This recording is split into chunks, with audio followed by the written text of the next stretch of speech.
বান্দা আমি তোমার যে নিয়ামত দান করেছি এই নিয়ামতের শুকরিয়া আদায় করো, এই নিয়ামতের শুকরিয়া আদায় করো, আমি আল্লাহ তোমার নিয়ামতকে আরো হাজার হাজার গুণ বাড়িয়ে দিব। এই যেই কথা বলতেছিলাম কলিজার টুকরা যুবক মুরব্বী বাবা গভীর মনোযোগ। এই শুকরিয়ার ধরন হলো দুইটা। একটা ধরন হলো জবানের শুকরিয়া আলহামদুলিল্লাহ, আর একটা শুকরিয়া হলো আমলি শুকরিয়া। আল্লাহ পাক আমার হাত দুইটা ভালো রেখেছেন, এই হাত দিয়ে আমি কোনোদিন হারাম কিছু ধরবো না, এটা হলো হাতের শুকরিয়া। আল্লাহ পাক আমার হাত ভালো রেখেছে, এই হাত দিয়ে হারাম কোনো কাজ করব না, এই হাত দিয়ে মানুষের উপরে জুলুম করব না, এই হাত দিয়ে মানুষের উপরে অত্যাচার করব না, এই হাত দিয়ে ভালো ভালো কিছু দেখবো, এই হাত দিয়ে ভালো ভালো কিছু ধরবো, এই হাত দিয়ে আমি হাতে উঁচু করে তারপরে মসজিদে যাব, আমি আল্লাহর ইবাদত করব, এই হাত দিয়ে কোরআনের পাতা উল্টাবো, এই হাত দ্বারা আমি ইবাদত বন্দেগী করব, এই হাত দ্বারা আমি আল্লাহর গুণগান গাবো, এই হাত দিয়ে আমি পড়বো সুবহানাল্লাহ, আলহামদুলিল্লাহ, আল্লাহু আকবার, লা ইলাহা ইল্লাল্লাহ। এটা হলো হাতের শুকরিয়া। আল্লাহ চক্ষু দুইটা ভালো রেখেছে, এর মানে হলো এই চোখ দিয়ে আমি খারাপ কোনো কিছু দেখবো না, হারাম কোনো কিছু দেখবো না, গান বাজনা দেখবো না, নাচা গানা দেখবো না। এই চোখ দিয়ে আমি দেখবো হলো আল্লাহর কোরআন, এই চোখ দিয়ে আমি দেখবো হলো আল্লাহর কালাম, এই চোখ দিয়ে দেখে দেখে জবান দিয়ে আমি তেলাওয়াত করব, আর আল্লাহর দরবারে আমি শুকরিয়া আদায় করব।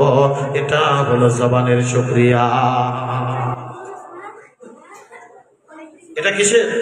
জবানের শুকরিয়া। জবান দিয়ে আমি ফাহিশা কথা বলবো না, কারণ এই জবান যা ঠিক আল্লাহ তার সব আমল ঠিক করে দেবে। জোরে কোন সুবহানাল্লাহ। ইয়া আইয়ুহাল্লাযীনা আমানুত্তাকুল্লাহা ওয়া কুলু কওলান সাদীদা يصلح لكم أعمالكم ويغفر لكم ذنوبكم والله غفور رحيم।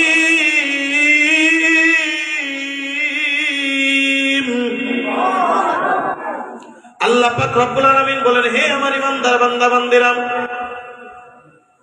আল্লাহর ভয় দিলের ভিতরে বর্জন করো, ওয়াকুলু কওলান সাদীদা, আর তোমরা যখন কোনো কথা বলবা তখন ভালো ভালো কথা বলবা। এই জবান দিয়া ফাহিশা কোনো কথা নয়, এই জবান দিয়া হারাম কোনো কথা নয়, এই জবান দিয়া খারাপ কোনো কথা নয়, এই জবান দিয়া গালিগালাজের মতো কোনো কথা নয়।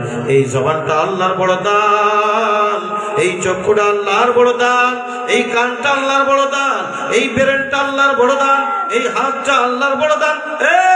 আমার মুরব্বী বাবা জিরা রে, আমি যদি ওই আল্লাহর নিয়ামতের শুকরিয়া আদায় না করি, হয়তো আল্লাহ পাক রব্বুল আলামিন আমাকে আপনাকে এই নিয়ামত ছিনিয়ে নেবেন। জোরে বলেন কথা ঠিক কি ঠিক না? আমাদের শুকরিয়া কেন হয় না জানেন? আমাদের শুকরিয়া হয় না কারণ আমরা সব সময় দুনিয়ার দিক থেকে উপরের দিকে তাকাই, আর আখিরাতের দিক থেকে নিচের দিকে তাকাই। কথা বলেন ঠিক কি ঠিক না? এই জন্য আমি প্রায় একটা ঘটনা বলে থাকি, এই আলোচনা যখন করি আমি একটা ঘটনা বলি। এক আল্লাহর ওলি বুজুর্গ মানুষ, বড় অভাবী, গরিব, অর্থ সম্পদ তার তেমন একটা ছিল না, কিন্তু ওই বুজুর্গ বড় দিনদার পরহেজগার মানুষ ছিলেন। নামাজ কালাম ইবাদত বন্দেগী কখনোই তিনি ছাড়তেন না। একটা জুতা কিনবে, এই জুতা কেনার পয়সা তার ছিল না। একদিন তিনি মসজিদে গেছেন নামাজ আদায় করার জন্যে। খালি পায়ে যখন মসজিদে ঢুকবে চিন্তা করলো পায়ে তো অনেক ময়লা ধুলাবালি লেগে আছে। একজনের জুতা পায়ে দিয়ে পা ধৌত করতে গেছে। ওই যে লোকটার জুতা নিয়ে যাচ্ছিল ওই লোকটা নামাজ শেষ করে যখন আয়সা দেখে তার জুতা নাই, হই উল্লাহ শুরু করে দিয়েছে, আমার জুতা কে নিল, আমার জুতা কে নিল, আমার জুতা চুরি হয়ে গেছে, আমার জুতা চুরি হয়ে গেছে। এইভাবে হই হুল্লোড় শুরু করেছে। কিছুক্ষণ পরে দেখে ওই লোকটা জুতা পায়ে দিয়ে আসতেছে। লোকটার যে গলার চেপে ধরছে, এই মিয়া আমার জুতা তুমি নেছো চোর? বলে আমি চোর না, আমি তোমার জুতা পায়ে দিয়ে একটু পা ধৌত করার জন্য ঘাটলায় গিয়েছিলাম। গ্রামে আগে তো এরকম টিউবওয়েল প্রত্যেক ঘরে ঘরে ছিল না, প্রত্যেক ঘরে ঘরে টেপ মোটর ছিল না। পুকুর থেকে অজু করে আসা লাগতো, গোসল করে আসা লাগতো। ওই আল্লাহর ওলি বুজুর্গ ডাকতে বলে, না আমি তোমার জুতা চুরি করি নাই, আমার জুতা কেনার মতো অর্থ নাই, পয়সা নাই, যার কারণে আমি তোমার জুতা পাই দিয়ে গাটলাই গিয়েছিলাম, জুতাটা একটু পাই দিয়ে পা ধৌত করার জন্য, আমি যাতে পবিত্র অবস্থায় আল্লাহর ঘর মসজিদে আসতে পারি। অনেক বেশি কথা শোনাইলেন। বেশি কথা শোনানোর পরে ওই আল্লাহর ওলি বুজুর্গর দিলের ভিতরে একটু খটকা লাগা গেছে। আল্লাহর দরবারে 2 রাকাত নামাজ আদায় করলেন। আল্লাহর দরবারে ডাকতে বলেন, ওগো মালিক রব্বুল আলামিন, আমি দুনিয়ার মধ্যে কোটিপতি হইতে চাই না, আমি দুনিয়ার মধ্যে লাখপতি হইতে চাই না, আমি দুনিয়ার মধ্যে কোটি কোটি টাকা চাই না। আল্লাহ, দুনিয়ার মধ্যে কত মানুষরে তুমি অর্থ দিয়েছো, দুনিয়ার মধ্যে কত মানুষরে তুমি কত টাকা পয়সা দিয়েছো, আমি তার কোনো কিছুই চাই না। ওগো মালিক রব্বুল আলামিন, আমি চাই আপনি আমাকে এতটুকু পরিমাণ অর্থ দেন, যে অর্থ দিয়ে আমি একটা জুতা ক্রয় করব, যে জুতা পায়ে দিয়ে ওযু করে আমি মসজিদে এসে তোমার ইবাদত করতে পারবো। আমার পায়ে যেন কোনো ধুলাবালি না লেগে যায়, আমার পায়ে যেন কোনো ময়লা না লেগে যায়। ময়লা অবস্থায় মসজিদে আসলে তো নাপাক হয়ে যাইতে পারে, ময়লা অবস্থায় মসজিদে আসলে তো মসজিদ অপরিচ্ছন্ন হয়ে যাবে। আপনার মসজিদের পবিত্রতা রক্ষা করার জন্য মাত্র আমাকে 2 জোড়া জুতা কেনার যে অর্থ, এইরকম অর্থ আপনি আমারে দান করেন। এইভাবে আল্লাহর দরবারে দোয়া করে আর কান্দে, দোয়া করে আর কান্দে, দোয়া করে কইরা তার ইবাদত শেষ করে এবার মসজিদ থেকে বাইর হয়ে গেছে। রাস্তায় গেলেন, কিছুক্ষণ পরে ওই লোকটা এক দৌড় দিয়ে আবার মসজিদের ভিতরে চলে আসছে। মসজিদের ভিতরে সাপ আল্লাহর দরবারে হাত 2 কানে উপরে উঠায়, ও মালিক রব্বুল আলামিন, আমার টাকা লাগবে না, অর্থ লাগবে না, সম্পদ লাগবে না, আপনি আমারে যা দিয়েছেন সেটার দ্বারা আমি সন্তুষ্ট। আল্লাহু আকবার। আপনি আমারে যা দিয়েছেন তাই নিয়ে আমি সন্তুষ্ট। মসজিদের কিনারায় এক ব্যক্তি বৈশাখ 2 অবস্থায় দেখলো, এই লোকটা তো কিছুক্ষণ আগেই কান্নাকাটি করলো, জুতা কেনার টাকা দাও, আল্লাহর কাছে কত রোনাজারি করলো, আবার আয়েশা বলে আল্লাহ কিছুই লাগবে না, যা দেছো তাই দিস ভালো, যা দেছো তাই ভালো। ওই লোকটা আস্তে আস্তে আল্লাহর ওলির কাছে চলে আসছে। ডাকতে ভাই, কে ভাই আপনি? আপনার দুমুখী আচরণ আমি কিন্তু দেখেছি, কি ব্যাপার আমাকে একটু খুইলা বলবেন? আপনি কেনই বা আল্লাহর কাছে প্রথমে কান্নাকাটি করলেন? ওগো মালিক রব্বুল আলামিন, আমাকে জুতা কেনার পয়সা দাও। আবার কিছুক্ষণ পরে দৌড়ে আইসা আপনি রোনাজারি করতেছেন, আল্লাহ যা দেছো ভালো, একমত বুঝলাম না। ওই আল্লাহর ওলি বুজুর্গ চোখের পানি টপ টপ করে ফেলা দিছে। ডাক দিয়ে বলে, আল্লাহর বান্দা, আমি বাইরে যাওয়ার পরে এমন একটা অবস্থা দেখলাম, তুমি সেইটা দেখো নাই। বলে, কি দেখলেন একটু বলেন, আমার একটু বলেন।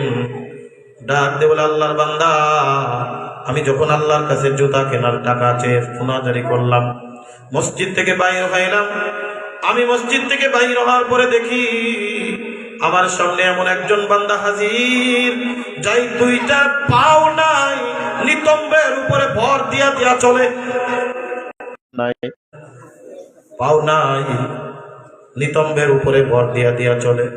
এই তো গত কয়েকদিন আগে নড়াইল মাহফিল করে আমি আসতেছিলাম, দেখি একজন আল্লাহর বান্দা ওই মাহফিলের রাস্তায় ভিক্ষা করতেছে, ভিক্ষা করতেছে। অনেক লোকজন দেখি ভিড় জমায়ে ফেলছে। আমি বললাম, কি ব্যাপার, এখানে এত ভিড় হয়েছে কেন? ডাকতে বলে, হুজুর দেখবেন। আমি গাড়ির থেকে নেমে যখন দেখতে গেলাম, দেখি আল্লাহর বান্দার 2টা পাও একবার এখান থেকেই কাটা, 2টা পার, একটা পাও ভালো নাই, টায়ার কেটে, ট্রাকের বড় টায়ার কেটে নিতম্বের নিচে দিয়ে দিয়েছে, পাছার নিচে দিয়ে দিয়েছে। হাত একটা কাটা, আর একটাও ছোট্ট, করুন চুরে রাখতেছে, আল্লাহর নামে দাও, আল্লাহর নামে দাও। এইটা দেখে মানুষ জড়ো হয়ে গেছে, ভিড় জমিয়ে ফেলছে। এ কলিজার টুকরা যুবক মুরব্বী বাবাজিরা রে, ওই আল্লাহর ওলি ডাকতে বলে, আমি যখন দেখলাম ওই লোকটা নিতম্বের উপরে ভর দিয়া চলতেছে, হঠাৎ করে আমার মনে হলো, আল্লাহ পাক আমারে কত সুন্দর করে 2টা পাও দান করেছে। এই পাও দেয়া হেঁটে হেঁটে আমি দুনিয়ার কত কাজকর্ম করতে পারি। এই পাও দিয়া হেঁটে হেঁটে আমি এক জায়গা থেকে, তুমি আমার টাকা দিয়া, তুমি যদি আমার অর্থ দিয়া, তুমি আমার সম্পদ দিয়া পাও 2টা নিয়ে নিতা, এই অর্থ তো আমার জুতা কেনার কাজে আসতো না, আমি জুতার শোরুম কিনে ফেললাম, আমি তো পায়ে দিতে পারতাম না। সুতরাং আল্লাহ যে আমার পায়ের নিয়ামত দান করেছে, এর থেকে নিয়ামত আর কিছুই হইতে পারে না। জোরে জোরে বলেন কথা ঠিক কিনা?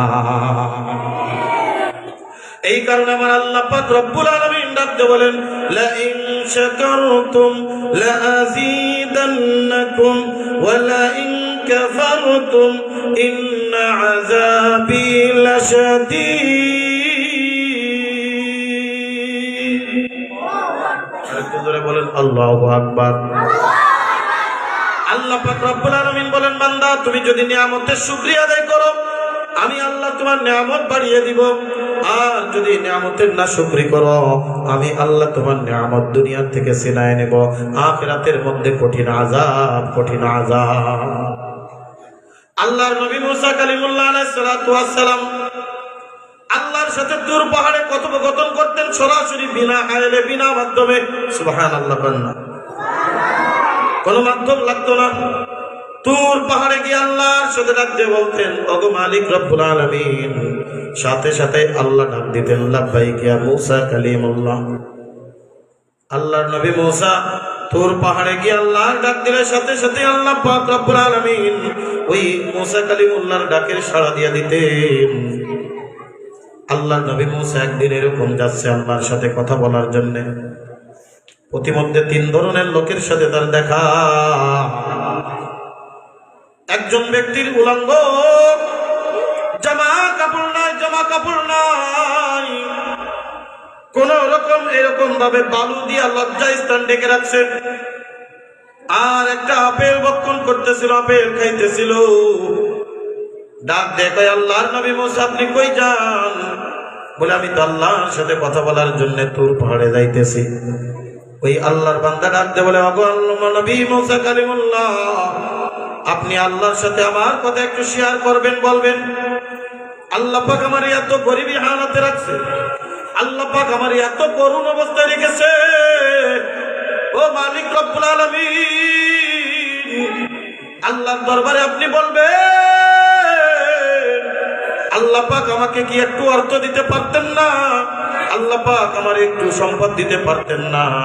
কি কাজ করলে সম্পদ বৃদ্ধি পাবে, কি কাজ করলে সম্পদের বৃদ্ধি হবে, আল্লাহর দরবারে একটু জিজ্ঞাসা করবেন।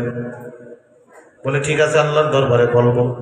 এর কিছুক্ষণ পরে দেখে একজন বিরাট বড় লোক, কোটি কোটি টাকার মালিক, বিরাট একটা বিল্ডিং এর সামনে দাঁড়ানো।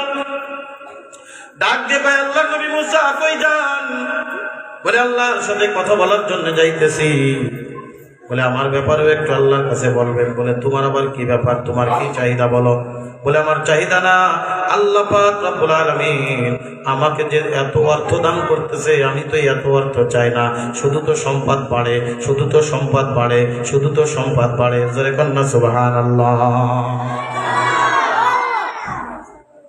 কিছুক্ষণ পর যাওয়ার পরে আল্লাহর আরেকটা মাখলুক, যারা স্বাভাবিকভাবে কথা বলতে পারে না, কিন্তু সমস্ত মাখলুকাত তাদের ভাষা আল্লাহ পাক রব্বুল আলামিন নবী আলাইহিস সালামদেরকে বোঝার মতো সক্ষমতা দান করেছেন। নবী আলাইহিস সালাম শুধু মানুষের ভাষা বুঝতেন তা নয়, নবী আলাইহিস সালাম শুধু মানুষের ভাষা বুঝতেন সেটা নয়, সমস্ত নবী, পৃথিবীর মধ্যে যত নবী দুনিয়ার জমিনের ভিতরে আগমন করেছে, প্রত্যেক নবী আলাইহিস সালামগণ পশু পাখির ভাষাটাও বুঝতেন, তাদের সাথেও কথা বলতে পারতেন। জোরে কন্যা সুবহানাল্লাহ। হাদিসে পাকের ভিতরে আছে, বুখারী শরীফের হাদিস, বন্ধু বানিয়ে একটাও কথা বলতেছিলেন।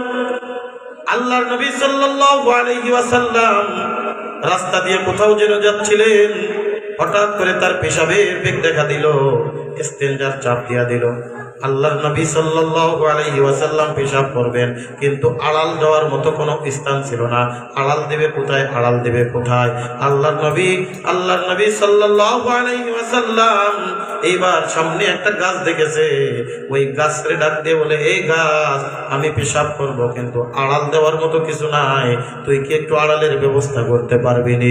কিতাবের ভিতরে লেখে, হাদিসে পাকের ভিতরে আসছে, আল্লাহর নবী বলতে দেরি ওই গাছটা নিজের এরকম পাড়িয়া একেবারে পুরো চৌচির করিয়া লম্বা লম্বি করে আড়াল দিতে 1 মিনিটও দেরি করে নাই। জোরে জোরে কোন সুবহানাল্লাহ।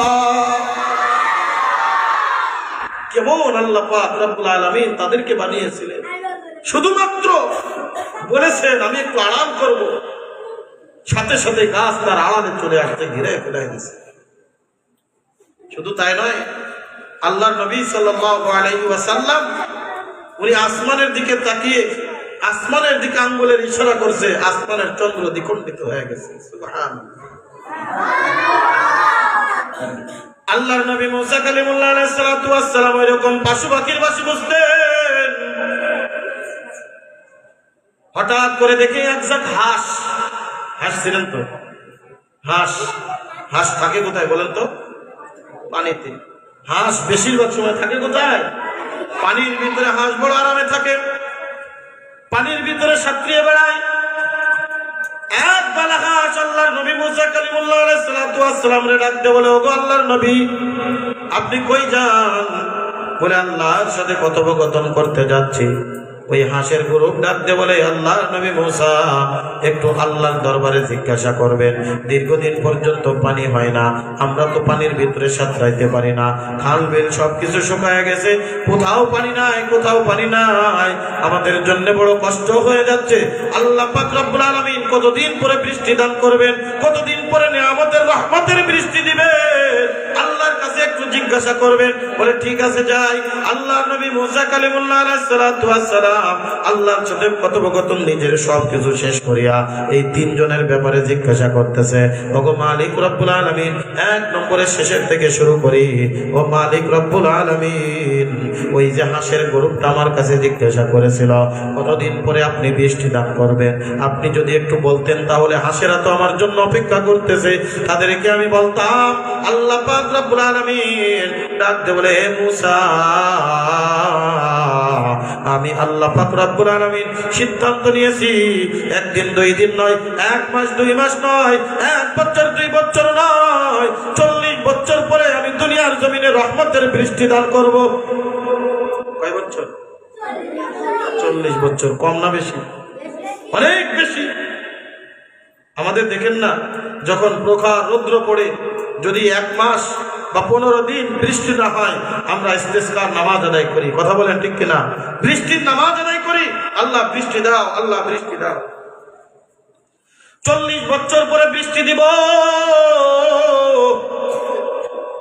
আল্লাহর নবী মুসার মুখটা বড় কালো হয়ে গেল। ও রব্বুল আলামিন, এটা কেমনে তাদের সামনে আমি প্রকাশ করব? এটা তাদের সামনে আমি কেমনে বলবো 40 বছর পরে বৃষ্টি হবে?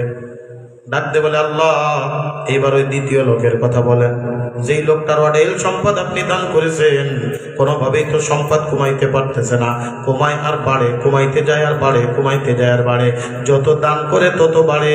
বলেন তো দান করলে ধন বাড়ে না কমে? কথা কয় না? দান করলে ধন বাড়ে, সম্পদ বেড়ে যায়। এটা আল্লাহ পাক রব্বুল আলামিন নিজেই বলে, বান্দা তুমি যদি আমার রাহে খরচ করো, আমি আল্লাহ পাক রব্বুল আলামিন এমন ভাবে দান করব তুমি কল্পনাও করতে পারবে না। এই জন্য বলা হয় দানে ধন বাড়ে। আল্লাহর নবী সাল্লাল্লাহু আলাইহি ওয়াসাল্লাম বলেন, as-sadaqatu taruddul bala wa tazidul umar wa tazidul mal। দানের মাধ্যমে আল্লাহ পাক রব্বুল আলামিন বালা মুসিবত দূর করে, আল্লাহ পাক হায়াতের ভিতরে বরকত দান করে, এবং আল্লাহ পাক রব্বুল আলামিন মাল সম্পদ বৃদ্ধি করে দেয়।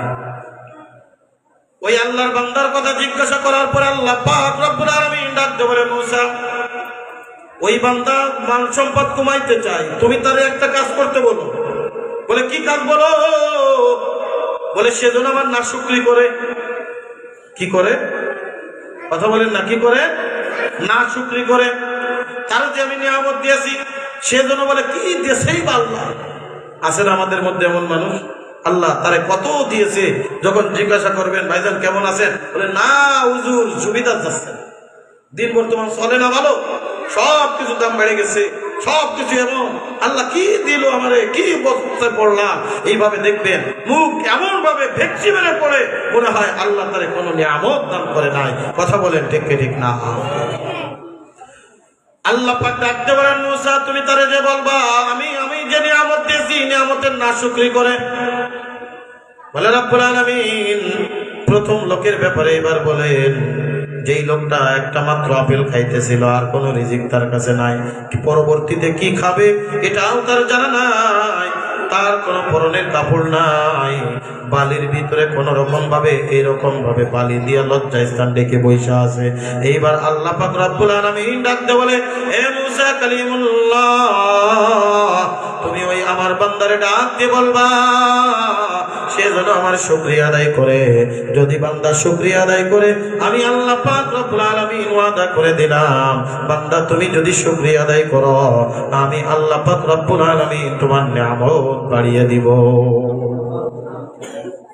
বন্ধুরা আমার, আল্লাহর নবী মুসা কালিমুল্লাহ আলাইহিস সালাতু ওয়াস সালাম এইবার চলে আসতেছে। মনে মনে চিন্তা করে হাঁসের পালের সাথে যেন আমার দেখা না হয়, হাঁসের পালের সাথে আমার যেন দেখা না হয়। কেমনে আমি বলবো, কেমনে বলবো? 40 বছর পরে আল্লাহ পাক রব্বুল আলামিন এই পৃথিবীর জমিনের ভিতরে বৃষ্টি দিবে, এটা আমি তার সামনে কেমনে বলবো? আমি দোয়া করি আল্লাহ অপেক্ষা করতেছে। আল্লাহর নবী মাথাটা নিচের দিকে দিয়ে চলে আসবে, ভাব ওই হাঁসের পাল ডাকতে বলে, গো আল্লাহর নবী আপনি কি ভুল লাগেছেন, আপনি কি ভুল লাগেছেন? আমরা তো আপনার কাছে কিছু জিজ্ঞাসা করেছিলাম, আল্লাহ পাক রব্বুল আলামিনের কাছে বলার জন্য আমরা একটু জিজ্ঞাসা করেছিলাম, আপনি কি আমাদের কথা আল্লাহর কাছে বলেন নাই? আল্লাহর নবী মুসা মাথাটা এরকম নিচের দিকে দিয়া দাঁড়িয়ে পড়ছে। আল্লাহর নবী মুসা কোনো কথা বলে না। ওই হাঁসের পালগুলো ডাকতে বলে, ও আল্লাহর নবী মুসা আমরা কি কোনো অযৌক্তিক কথা বলেছি?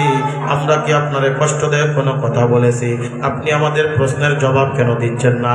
আল্লাহর নবী মুসা ডাকতে পায়, এ হাঁসের পালেরা আমি দোয়া করতেছিলাম আল্লাহ পাক রব্বুল আলামিন যেন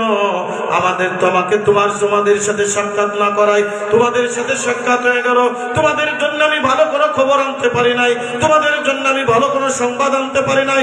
এ হাঁসের পালেরা আমি তোমাদের ব্যাপারে আল্লাহর কাছে জিজ্ঞাসা করেছিলাম, আমি তোমাদের ব্যাপারে আল্লাহর কাছে বলেছিলাম, আমি তোমাদের ব্যাপারে আল্লাহর কাছে সওয়াল করেছিলাম। আল্লাহ পাক রব্বুল আলামিন এমন একটা উত্তর দিয়েছে যা তোমাদেরকে আমি বলতে পারবো না, তোমাদেরকে বলার মতো সাহস আমার কাছে নাই। হাঁসের পালেরা ডাকতে বলে, ও আল্লাহর নবী মুসা আমরা শোনার জন্য তৈরি আছি, বলেন বলেন। আল্লাহর নবী মুসা ডাকতে বলে, ও হাঁসের পালেরা এত করেও যখন জিজ্ঞাসা করতেছো তাহলে শুনো শুনো, আল্লাহ পাক রব্বুল আলামিন একদিন 2 দিন না, 1 মাস 2 মাস না, 1 বছর 2 বছর না, দীর্ঘ 40টা বছর পরে এই পৃথিবীর জমিনের ভিতরে আল্লাহ পাক রব্বুল আলামিন রহমতের বৃষ্টি বর্ষণ করবে। কতদিন পরে? কথা বলেন, কতদিন পরে? 40 বছর পরে বৃষ্টি দিবে। এটা হাঁসের জন্য সুখবর না দুঃখের খবর? দুঃসংবাদ একটা। এ বন্ধু কিতাবের ভিতরে আসছে, ওই হাঁসের পালের কাছে যখন আল্লাহর নবী মুসা ডাকতে বলে, ও মুসা আল্লাহ পাক রব্বুল আলামিন আমাদের জন্য কি সংবাদ দিয়ে সবার বলো? বলে আমি তোমাদের জন্য সুসংবাদ আনতে পারি নাই, আমি তোমাদের জন্য একটা দুঃসংবাদ আনছি। 40 বছর পরে আল্লাহ তাআলা বৃষ্টি দিবে। ওই হাঁসের পালেরা সমস্যারে ডাকতে কয়, আলহামদুলিল্লাহ আলহামদুলিল্লাহ আলহামদুলিল্লাহ, জোরে জোরে কোন সুবহানাল্লাহ। আল্লাহর নবী মুসা অবাক হয়ে গেলেন, এই তোরা শুনছো কি বলছি? বলে হ্যাঁ শুনছি তো। বলে তোরা আলহামদুলিল্লাহ বললি যে, কত করে বুঝছো তো? আমি তো 40 ঘন্টা কই নাই, আমি 40 দিন বলি না, 40 বছর পরে 12টা মাসে 1 বছর, 360টা দিনে 1 বছর, তার 40 বছর পরে বৃষ্টি হবে। হাঁসেরা ডাক দিয়ে পায়, আল্লাহর নবী আমরা ভালো করে শুনেছি। হাঁসের পালের সাথে মুসা কালিমুল্লাহ কথা বলতেছে, এই মুহূর্তে ঝুপ ঝুপ করে বৃষ্টি নেমে গেছে। সুবহানাল্লাহ।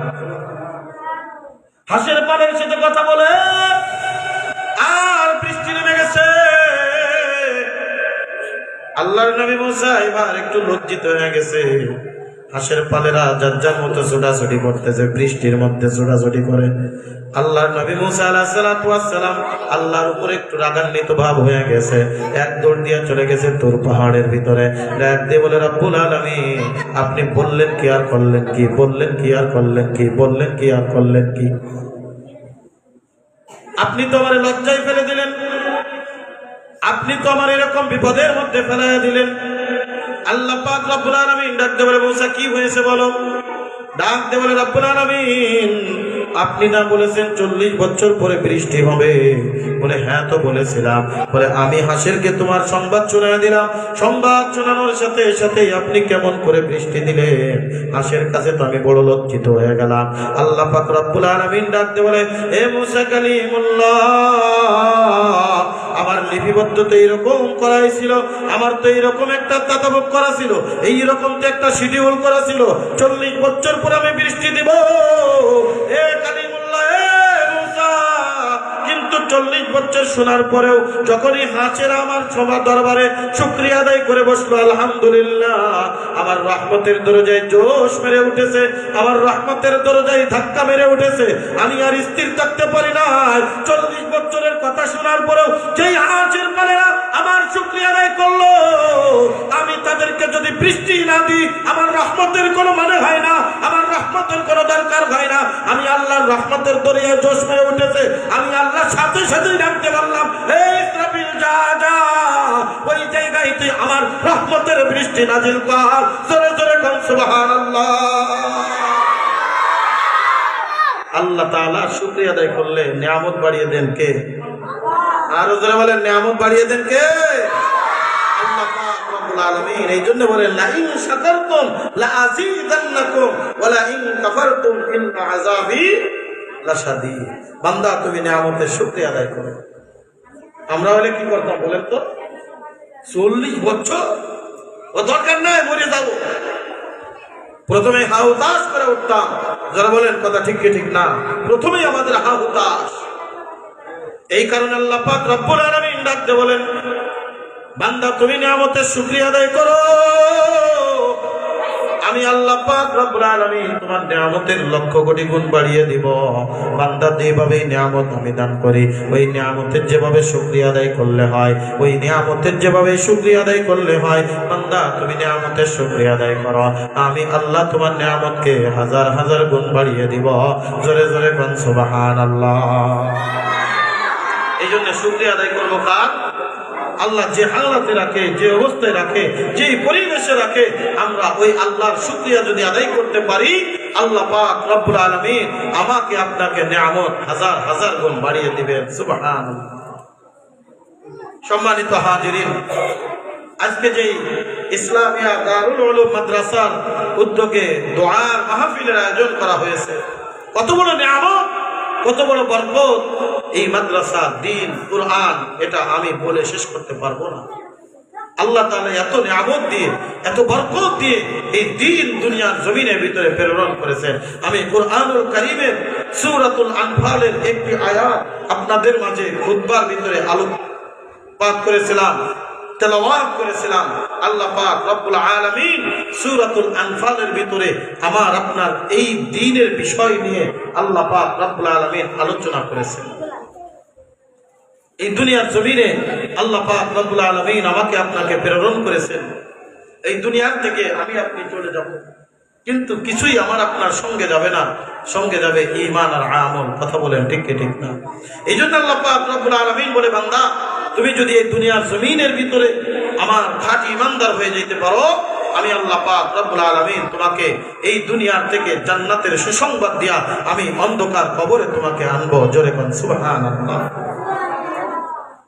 এই জন্যে আল্লাহ পাক রব্বুল আলামিন আমাকে যে নিয়ামত দিয়েছেন, এই নিয়ামতের মধ্যে সব থেকে বড় নিয়ামত উম্মতে মুহাম্মাদের জন্য আল্লাহ তাআলা যেটা দান করেছেন সেই নিয়ামতের নাম হলো পবিত্র আল কোরআন। কথা বলেন ঠিক কি ঠিক না? আল্লাহ তাআলা যত নিয়ামত আমার আপনার উপরে দান করেছেন সব থেকে বড় নিয়ামত আল্লাহ তাআলা দিয়েছেন, যেটা আমার আপনার নবীর মুজিজার মধ্যে সব থেকে বড় মুজিজা যে আল কোরআন, আমার আপনার জন্য নিয়ামতটা হলো আল কোরআন। এই কোরআনের মতো নিয়ামত বদৌলত আল্লাহ আমাদেরকে দিয়েছেন। কত বড় নিয়ামত জানেন? এই পোলা বানাই এই কি অবস্থা, বসো বসে নিরিবিলি শোনো, কথা বলে না, নিরিবিলি বসো, 1 মিনিট স্থির থাকে না, বসো বলো করে।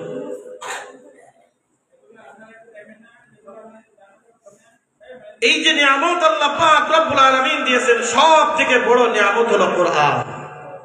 কত বড় নিয়ামত জানেন?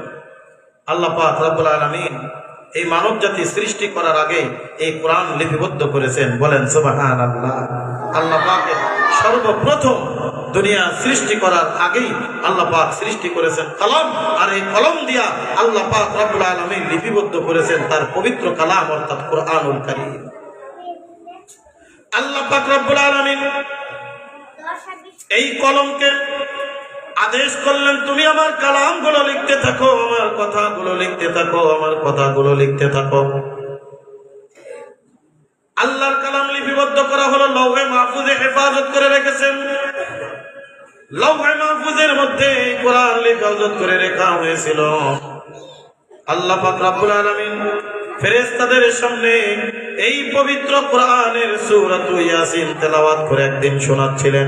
আল্লাহ পাক রব্বুল আলামিন যখন সূরা ইয়াসিন তেলাওয়াত করে ফেরেশতাদের মাঝে শ্রবণ করিলেন, ফেরেশতাদের চোখের থেকে পানি পড়ে টপ টপ করে ডাকতে বলে, রব্বুল আলামিন ওই জাতি কত বড় ভাগ্যবান জাতি, যেই জাতির উপরে আপনি এই কোরআন নাজিল করবেন। ওই জাতি কত বড় ভাগ্যবান, ওই জাতি কত বড় সৌভাগ্যশীল, যাদের উপরে আপনি কোরআনুল কারীম নাজিল করবেন। এই কোরআনুল কারীমকে আল্লাহ পাক রব্বুল আলামিন আমার আপনার জন্য এত বড় একটা নিয়ামত দান করেছেন, নিয়ামত স্বরূপ দিয়েছেন। বান্দা তুমি যদি কিয়ামত পর্যন্ত এই নিয়ামতের শুকরিয়া আদায় করতে থাকো, আল্লাহ পাক রব্বুল আলামিন বলে, না বান্দা আমার এই নিয়ামতের শুকরিয়া আদায় করে কখনোই শেষ করতে পারবে না। কারণ আল্লাহ পাক রব্বুল আলামিন বলে, আমি তোমার উপরে যে কোরআন নামক নিয়ামত দান করলাম, এই নিয়ামত পৃথিবীর মধ্যে সব থেকে শ্রেষ্ঠত্ব দান করেছি। এই কোরআনের ভিতরে আমি আল্লাহ পাক রব্বুল আলামিন এত বড় নিয়ামত দিয়েছি, এত বড় বরকত দিয়েছি। বান্দা যখন এই কোরআনের সংস্পর্শে চলে আসে, আল্লাহ পাক রব্বুল আলামিন ওই বান্দাকে দামি করে দেন, দামি করে দেন। ওই বান্দাকে আল্লাহর প্রিয় ভাজন বান্দা করে দেন। জোরে কান সুবহানাল্লাহ। বলেন, ইন্নামাল মুমিনুনা আল্লাযীনা ইযা যুকিরাল্লাহু ওয়াজিলাত কুলুবুহুম ওয়া ইযা তুলিয়াত আলাইহিম আয়াতুহু যাদাতুহুম ঈমানাও ওয়া আলা রাব্বিহিম ইয়াতাওয়াক্কালুন। আল্লাহ পাক রব্বুল আলামিন বলে, দুনিয়ার মধ্যে তোমরা যদি ইমানদার হতে চাও, আমি তোমাদের জন্য যে বড় নিয়ামত দান করলাম, 1 দিন 2 দিন নয়, 1 মাস 2 মাস নয়, 1 বছর 2 বছর নয়, দীর্ঘ 23 বছর পর্যন্ত আমার আপনার নবী সরওয়ারে কায়নাত দো জাহানের বাদশা জনাবে মুহাম্মদুর রাসূলুল্লাহ সাল্লাল্লাহু আলাইহি ওয়াসাল্লামের উপরে আমি আল্লাহ পাক রব্বুল আলামিন দীর্ঘ কখনো একটি আয়াত, কখনো 2টি আয়াত, কখনো একটি সূরা, কখনো 2টি সূরা, এইভাবে করে আল্লাহ পাক রব্বুল আলামিন আমার আপনাদের জন্য উম্মতে মুহাম্মাদীর পথের জন্য আল্লাহ পাক রব্বুল আলামিন এই কোরআনুল কারীম পৃথিবীর জমিনে প্রেরণ করেছে। আল্লাহ পাক রব্বুল আলামিন ডাকতে বলে, এ দুনিয়ার মানুষ ভালো করে শুনো, ভালো করে শুনো, এমন একটা কিতাব আমি নাজিল করলাম, এই পৃথিবীর জমিনের ভিতরে যত নিয়ামত আমি দান করেছি, এই পৃথিবীর মধ্যে যত নিয়ামত আমি আল্লাহ পাক দিয়েছি, সব থেকে উত্তম নিয়ামত করে, সব থেকে শ্রেষ্ঠত্ব নিয়ামত করে আমি আল্লাহ পাক রব্বুল আলামিন এই পৃথিবীর মধ্যে আমি কোরআনুল কারীম নাজিল করেছি। এই কারণে আল্লাহ নবী সাল্লাল্লাহু আলাইহি ওয়াসাল্লাম বলেন, তালাবুল ইলমি ফরিদাতুন আলা কুল্লি মুসলিম। এই কোরআনের ইলম, কোরআনের জ্ঞান অর্জন করা প্রত্যেকটা মুসলমান নর নারীর উপরে ফরজ। আজকে ইসলামিয়া দারুল উলুম মাদ্রাসা